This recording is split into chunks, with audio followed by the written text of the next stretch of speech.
Music in video games. Seems simple enough.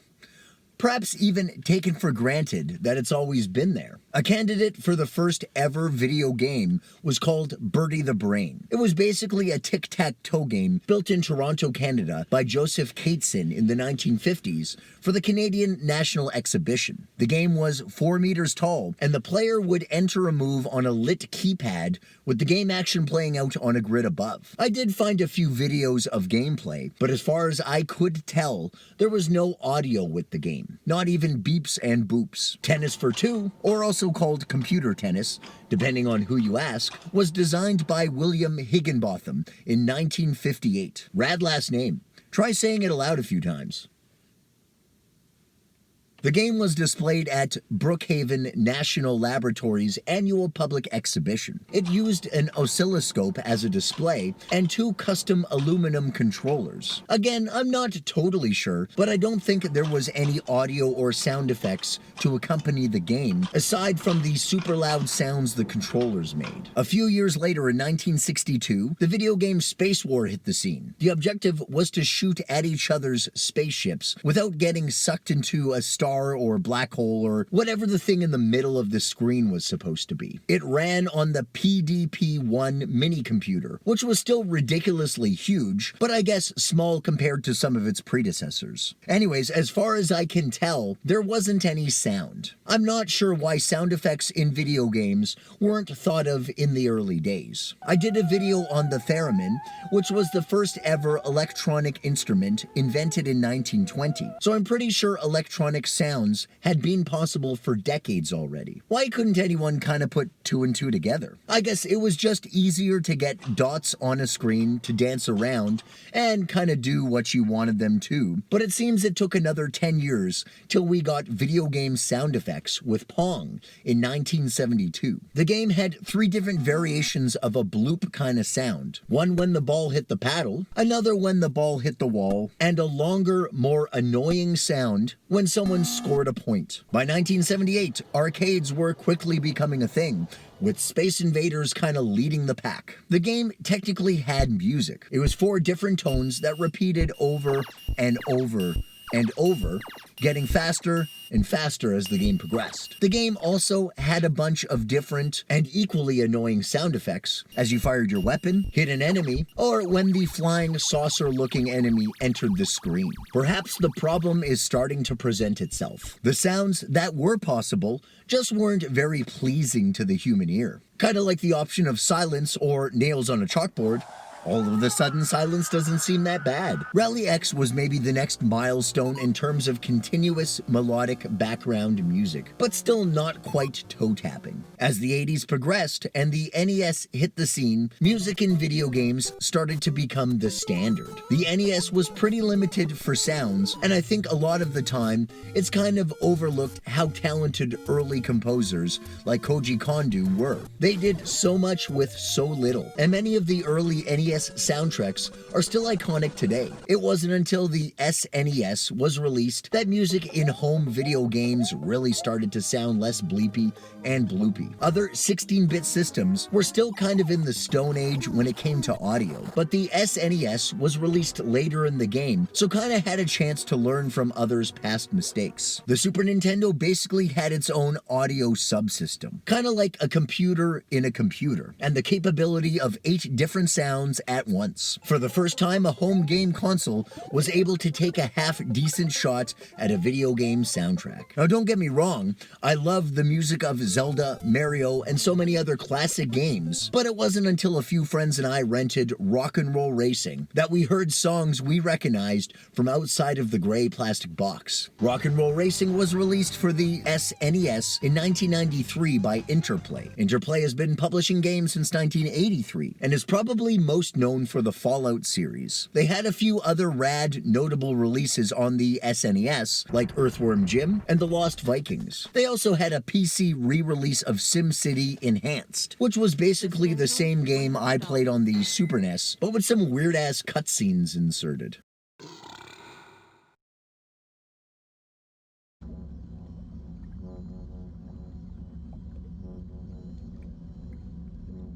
Rock and Roll Racing was developed by Silicon Synapse, which eventually became Blizzard Entertainment. Blizzard is responsible for WoW, most notably, but also the Diablo series and StarCraft. The company is massive and was worth something like $20 billion in 2019. As the title alludes, Rock and Roll Racing is, well, a racing game with rock and roll in it. The concept for R and RR is very much the same as RC Pro-Am for the NES. Both are basically a top-down view of a track with 4 cars battling it out for first place. Both games have power-ups to upgrade your car and projectile weapons to blow up the competitors' rides. I kinda like the handling in RC Pro-Am a bit better at times. I feel it's kind of more forgiving in terms of oversteering on the corners, and the cars can kind of drift around the turns, which can be tough to get the hang of, as I expressed in previous videos, but I feel adds to the driving experience. The controls to steer the cars in R&R racing are a bit stiff and take some getting used to. Sometimes it can be hard to get the car aimed straight on the track, which the programmers must have realized. Earlier tracks actually have lines drawn on them to help notice if your car isn't aimed the way you intended. The attempt at 3D, but in 2D, kind of plays with the senses, and you will probably spend a lot of time hitting the walls as you are learning the ropes. This can be especially frustrating when trying to line up a jump properly, most likely sending your car over the side to a fiery explosive death. All in all, I have to admit,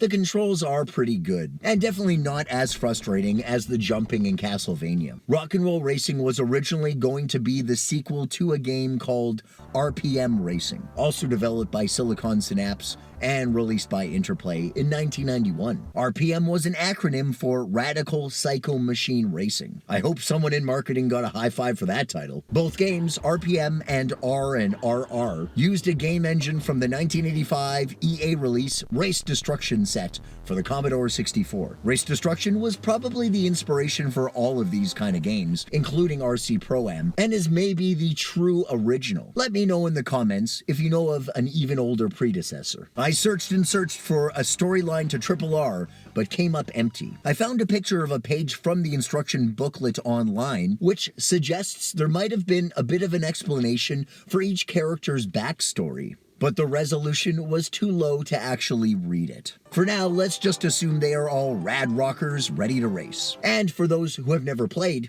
here's a bit of a recap of the game. Rock and Roll Racing takes place in the future, where racing has pretty much tossed out all the rules whatsoever in terms of how much damage you can do to your opponent's car during a race. Drivers are allowed to fire weapons at each other and lay landmines and other very unsafe obstacles on the tracks to try to trip up your opponents. There are 6 different planets in the game, each with a unique local racer and 4 or 5 different racetracks. As you win or place in the races, you get points and money, unless you get last place. Then you don't get shit. Money can be used to upgrade your car or buy better cars, and the points are needed to advance divisions and planets. The game starts with George Thorogood's iconic guitar riff from Bad to the Bone. Once the title screen bounces onto your display, the options are New Game, Password, or Versus Mode. 6 different characters are available to select as a driver. A few of the choices obviously have drawn inspiration from past rockers, such as Snake Sanders being modeled after Whitesnake's singer David Coverdale. Jake Badlands is Jake E. Lee, who is best known for playing with Ozzy, and Cyberhawk is maybe a call-out to the Judas Priest album Screaming for Vengeance and the Silverhawks cartoon from the 80s. Each character has 2 of 4 possible buffs: top speed, acceleration, cornering, and jumping. Top speed and acceleration, I feel, are self-explanatory. Cornering is actually pretty crucial, especially in early game, as it's hard to keep the car pointed straight down the track, and turning the corner easier really helps with that. Jumping probably should have been called landing. Characters with the jumping buff don't lose as much speed when they land a jump. Most tracks are pretty bumpy, and this matters more than you might think. If you hold the L, R, and select buttons when scrolling to the right through the character select, you find a hidden character named Olaf from the game The Lost Vikings, another Silicon Interplay release. Olaf has all 4 buffs and is easily the best character in the game. Versus mode is actually more of a sandbox mode and can be played with only 1 player. You can take a tour of all the planets and courses, trying maxed out versions of each of the cars. The last planet in the game, Inferno, is missing in the select screen. However, same as the Olaf trick in the player select screen, hold the LR and select buttons and scroll to the right to find your missing planet. The password option is like any other game. This password I found on IGN will give you a mysterious player who doesn't have a name or character pick or anything, but is super fast and has the best car in the game with all the upgrades. Perhaps this is something left over from the beta testing. There are 3 difficulties in the game: Rookie, Veteran, and Warrior. I've been playing Rock and Roll Racing on and off for over 25 years and still have a tough time with Warrior. If you can finish all the races on the hardest difficulty, congrats! You are a bigger nerd than me. Once you've picked your driver, you gotta buy a car. The game starts you off with $20,000, which is enough to afford a Marauder or Dirt Devil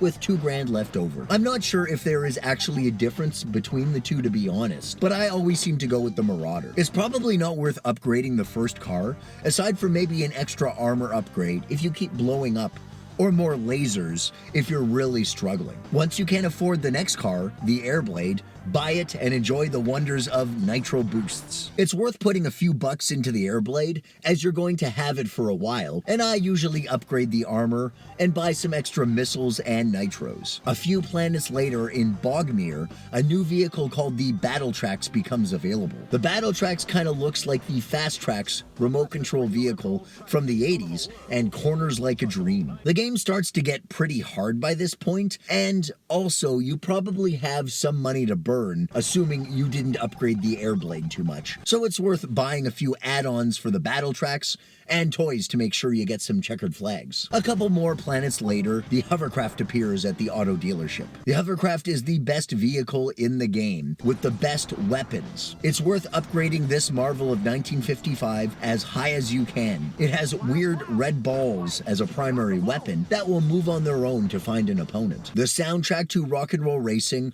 are classic rock songs from the 60s, 70s, and 80s. I think even the 50s, actually. Bad to the Bone by George Thorogood, Highway Star by Deep Purple, Paranoid by Sabbath, Peter Gunn by Harry Mancini, and Born to be Wild by Steppenwolf. Radar Love by Golden Earring was featured only in the Genesis release. Speaking of which, the music in the Genesis release I feel doesn't sound as good as the SNES release. It's mostly the guitar and bass tones. The bass has pretty much no tone to speak of, and the guitar is somewhere between a chainsaw and a hand buzzer. Another feature that is really cool, but might get a bit old eventually, is the race announcer Larry, voiced by Larry Huffman. Huffman is actually a real race announcer, and was featured in an episode of Knight Rider in 1984. If you get annoyed by the 20 or so things he can say, there is an option to turn him off. Rock and Roll Racing, I feel, still holds up as part of the 16-bit era. It's fun to play on your own or against a friend, and does a good job at combining RPG elements, resource management, and good old shooting stuff. If you haven't played it in a while, dust it off or download a ROM and give it a try. If you've never played it and are a fan of racing games, definitely fire it up and headbang to the music your grandpa used to listen to.